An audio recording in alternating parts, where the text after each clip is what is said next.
اعوذ باللہ السمیع العلیم من الشیطان اللعین الرجیم بسم اللہ الرحمن الرحیم الحمد للہ وکفی والسلام علی عبادہ الذین اصطفی اما بعد فقد قال اللہ سبحانہ وتعالی فی محکم کتابہ المبین بسم اللہ الرحمن الرحیم انا اعطیناک الکوثر فصل لربک وانحر ان شانئک هو الابتر صدق اللہ العظیم۔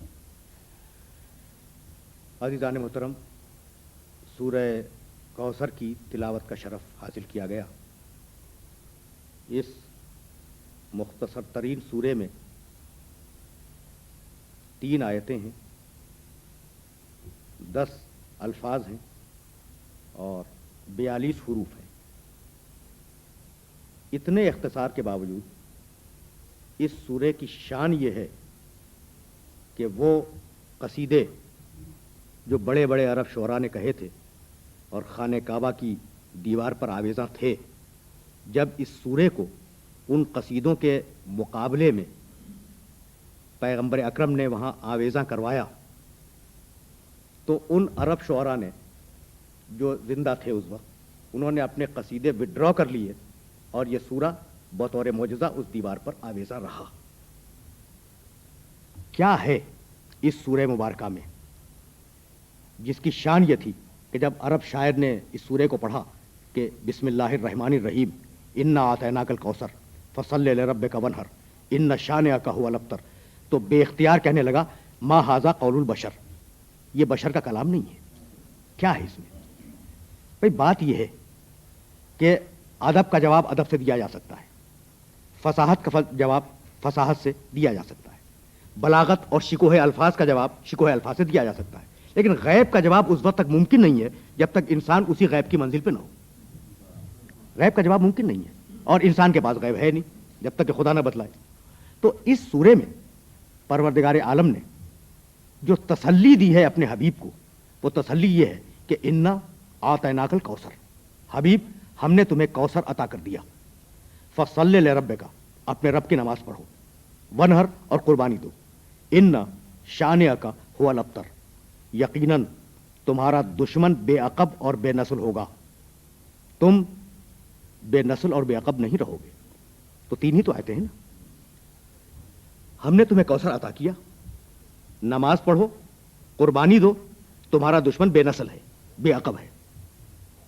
دیکھیے، اس سورے کے نزول سے پہلے پیغمبر اکرم نماز پڑھتے تھے اور خانہ کعبہ میں پیغمبر اکرم کی نماز کا ریکارڈ تاریخوں میں ملتا ہے کہ کبھی کبھار آپ نے نماز پڑھی، لیکن علل اعلان مشرکوں کے اس شہر میں اور مشرکوں کے اس سماج میں پیغمبر اپنی نماز کو خانہ کعبہ کی 4 دیواری میں ادا نہیں فرما سکتے تھے۔ حضرت خدیجہ کی ساری دولت صرف ہو چکی تھی، موجود نہیں تھی، اور پیغمبر اکرم تنگ دستی کی زندگی گزار رہے تھے۔ پیغمبر کی کوئی نرینہ اولاد موجود نہیں تھی اور دنیا والے یہ سمجھ رہے تھے کہ اب ان کی نسل آگے بڑھنے والی نہیں ہے، کیونکہ ان کا دستور یہ تھا، ان کا شعار یہ تھا، ان کی رسم یہ تھی کہ وہ اولاد کو لڑکے سے گنتے تھے، لڑکی کی طرف سے اولاد کو اپنے نسب میں شامل نہیں کیا کرتے تھے۔ تو 3 کمیاں پیغمبر اکرم میں نعوذ باللہ بظاہر نظر آ رہی تھی۔ نماز علل اعلان خانہ کعبہ میں نہیں پڑھ سکتے، تنگ دستی کی زندگی گزار رہے ہیں، اور نسل میں لڑکی ہے اور لڑکا موجود نہیں ہے۔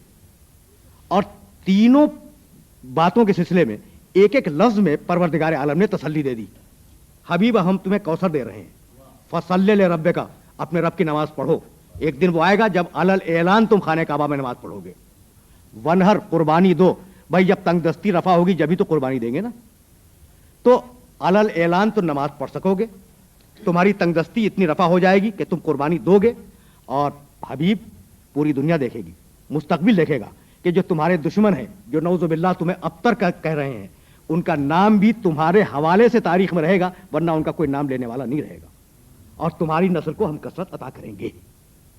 بات تو واضح ہو گئی نا۔ لیکن ایک لفظ کی طرف اپنے سارے سننے والوں کو متوجہ کرنا چاہوں گا، انا اعطیناک الکوثر، حبیب ہم نے تمہیں کوثر عطا کیا. بھائی کوثر کیا ہے؟ کیا ہے کوثر جسے پروردگار نے عطا کر دیا؟ وہ حوض جو جنت میں ہے، حوض کوثر، یا وہ نہر جس کا نام نہر کوثر ہے؟ اگر یہ دے دیا اور پھر کہا کہ ہم نے عطا کر دیا تو چھوٹی چیز دے کر بڑا احسان جتلانا یہ شان کریمی کے خلاف ہے. جنت کی ایک نہر دے کر یا جنت کا ایک حوض دے کر یہ کہنا کہ ہم نے تمہیں کوثر عطا کر دیا، یہ شان کریمی اور شان رحیمی کے خلاف ہے. تو یہ عرض کروں کہ پورے قرآن مجید میں لفظ کوثر ایک ہی مقام پہ ہے نا. یہ اتنی بڑی کوئی شے ہے جو کسی اور نبی کو نہیں ملی سوائے پیغمبر کے. کوئی ایسی بڑی شے ہے جو سوائے پیغمبر آخر کے کسی اور نبی کو عطا نہیں ہوئی. کوثر کے معنی خیر کثیر. بھائی دیکھیے گا کوثر کے معنی کیا ہے؟ خیر کثیر، ہر اچھی چیز کثرت کے ساتھ. یہ ہے کوثر کا مفہوم، ہر اچھی شے پوری کثرت کے ساتھ.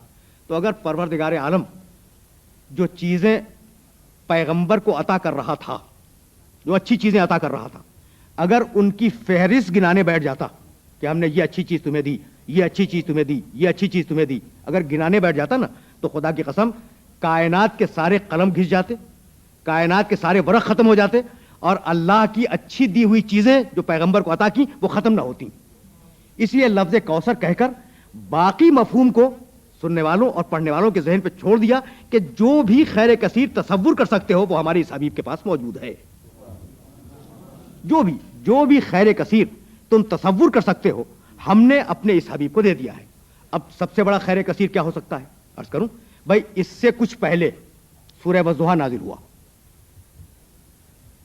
کہتے ہیں کہ 2.25 سال قبل سورہ والضحیٰ، بسم اللہ الرحمن الرحیم، والضحیٰ واللیل اذا سجا ما ودعک ربک وما قلی وللآخرۃ خیر لک من الاولی ولسوف یعطیک ربک فترضی. پورا سورہ آپ کی خدمت میں پیش نہیں کر رہا ہوں. دن کے گرم وقت کی قسم، رات کے اندھیرے کی قسم، تمہارا رب تم سے ناراض نہیں ہے، تمہارے رب نے تمہیں چھوڑا نہیں ہے. وللآخرۃ خیر لک من الاولی، اور حبیب تمہارا انجام تمہارے آغاز نبوت سے بہتر ہوگا. یہ کہنے کے بعد ایک جملہ کہا پروردگار نے پیغمبر اکرم کو تسلی دیتے ہوئے، وَلَسَوْفَ یُعْطِیکَ رَبُّکَ فَتَرْضَیٰ. حبیب ہم تمہیں اتنی نعمتیں عطا کریں گے. تمہارا رب، یعطی صیغہ مضارع عطا سے، تمہارا رب تمہیں اتنی نعمتیں عطا کرے گا کہ تم راضی ہو جاؤ گے. اب ہے نا کہ پروردگار عالم اپنے حبیب پر مسلسل نعمتیں نازل کرتا رہے گا اور اتنی نعمتیں نازل کرے گا کہ پیغمبر راضی ہو جائیں. اب کیا معلوم کہ کتنی نعمتیں نازل کی ہے یا نہیں، اور کیا معلوم کہ پیغمبر کس منزل پر راضی ہوئے. لیکن اتنا معلوم ہے کہ جو بھی نعمت آئے گی پیغمبر اکرم کے پاس وہ رضائے رسول بن کے آئے گی. وَلَسَوْفَ یُعْطِیکَ رَبُّکَ فَتَرْضَیٰ. حبیب ہم تمہیں اتنی نعمتیں عطا کریں گے مستقبل میں کہ تم راضی ہو جاؤ گے. اور فوراً بات کہا کچھ دنوں بعد، اِنَّا اعطیناک الکوثر. حبیب ہم نے تمہیں کوثر عطا کر دیا. یعنی اب کوثر جو بھی ہو وہ منزل رضائے رسول ہے. کوثر جو بھی شے ہو وہ منزل رضائے رسول ہے. تو کوثر کیا ہے؟ خیر کثیر. علم اگر خیر ہے کثرت کے ساتھ، حلم اگر خیر ہے کثرت کے ساتھ، تقوی اگر خیر ہے پیغمبر میں کثرت کے ساتھ، عبادت اگر خیر ہے پیغمبر اکرم میں کثرت کے ساتھ. یعنی کوئی خیر دنیا کا ایسا نہیں ہے جو پیغمبر اکرم میں کثرت کے ساتھ موجود نہ ہو. تو کوثر تو سمجھ میں آ گیا نا کہ کوثر کیا دیا؟ خیر کثیر. ہر وہ شے جو دنیا میں خیر ہے، بے عیب ہے، کمال ہی کمال ہے، وہ پیغمبر اکرم کو دے دی گئی. بات تو واضح ہے نا. لیکن ایک ایسے خیر کی طرف آپ کو متوجہ کروں جس کی کثرت کا کوئی اندازہ ہی نہیں ہے. بھائی پیغمبر کا تقویٰ پیغمبر کی زندگی تک، پیغمبر تشریف لے گئے دنیا سے، پردے میں گئے، تقویٰ پیغمبر کا آپ سامنے نہیں ہے. پیغمبر کی عبادتیں، بھائی 63 برس کی زندگی تو 63 برس کی عبادتیں ختم ہو گئی نا. اس کے بعد پیغمبر کا اخلاق 63 سال کے دوران جو آپ نے اخلاق دیکھا وہی سامنے آیا، آج تو نہیں ہے نا. تو یہ سارے وہ خیر ہیں جن کی کثرت پیغمبر کی زندگی تک. لیکن ایک خیر ایسا ہے جس کی کثرت پیغمبر کی زندگی کے بعد بھی جاری ہے. اور وہ خیر کیا ہے؟ ان اللہ و ملائکتہ یصلون علی النبی یا ایھا الذین آمنوا صلوا علیہ وسلموا تسلیما. اللہ اور اس کے فرشتے پیغمبر پر نبی پر درود بھیجتے ہیں. اے ایمان لانے والو تم بھی اس نبی پر درود بھیجو اور اس کے آگے اپنے سر تسلیم کو خم کر دو. بھائی یہی ہے نا آئے درود. اب میں آپ کی خدمت میں جملہ عرض کروں. اللہ اور اس کے فرشتے پیغمبر پر درود بھیجتے ہیں. اے ایمان لانے والو تم بھی اس نبی پر درود بھیجو اور اپنے سر تسلیم کو اس کے سامنے خم کرو. آپ کو معلوم ہے کہ پیغمبر پر درود بھیجنا افضل ترین عبادت ہے. بھائی نماز واجب ترین عبادت, کوئی شک و شبہ نہیں. روزہ دنیا کی اہم ترین عبادتوں میں.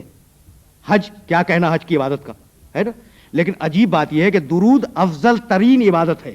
کیوں بھائی نماز افضل ترین عبادت کیوں نہیں ہے؟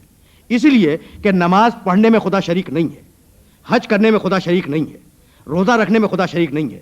لیکن محمد پر درود بھیجنے میں فرشتے بھی شریک ہے, خدا بھی شریک ہے.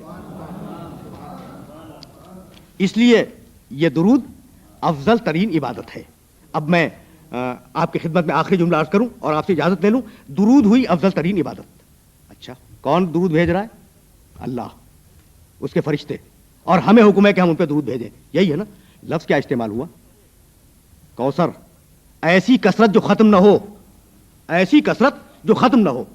ان اللہ و ملائکتہ یصلون علی النبی. اللہ اور اس کے فرشتے درود بھیجتے ہیں اور بھیجتے رہیں گے نبی پر. تو اب جہاں تک خدا کا مستقبل جائے گا وہاں تک محمد پہ درود بھی ساتھ میں جائے گی.